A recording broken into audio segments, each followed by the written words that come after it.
Si Kevin Durant masayang-masaya sa Houston Rockets at si Jonathan Kuminga na hindi dumalo sa media day ng Golden State Warriors dahil sa kanyang kontrata. Grabe, ang daming usapan dito mga idol. Unahin natin si Kevin Durant. Sa kanyang interview, sinabi niya na sobrang saya niya na maging parte ng Houston Rockets at plano na niyang pumirma ng contract extension. Ibig sabihin, mukhang matagal na siyang mananatili sa Houston.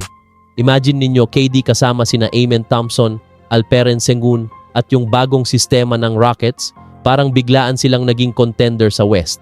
At kung makukuha pa nila ang tamang role players, nako, delikado ito sa mga kalaban. Samantala, ibang story naman para sa Warriors.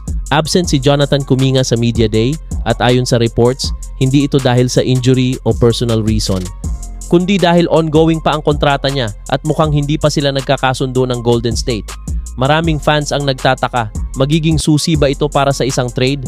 Kasi may mga chismis na posibleng ipalit si Kuminga para makuha ng Warriors si Jarrett Allen ng Cavaliers. Kung mangyayari yon, big man ang kapalit at mas lalakas ang frontcourt nila. Kung titignan natin, parang kabaligtaran ang sitwasyon ni Durant at Kuminga. Si KD comfortable at excited sa bago niyang team. Samantalang si Kuminga, hindi pa sigurado ang future sa Warriors. Ang tanong, makakapagkasundo ba sila sa kontrata o ililipat na siya para makakuha ng bagong pyesa ang Golden State? At para sa Rockets naman, kung secured na si Durant, siguradong mas magiging attractive ang team nila sa mga free agents. Kaya mga kabasketball, ano sa tingin ninyo?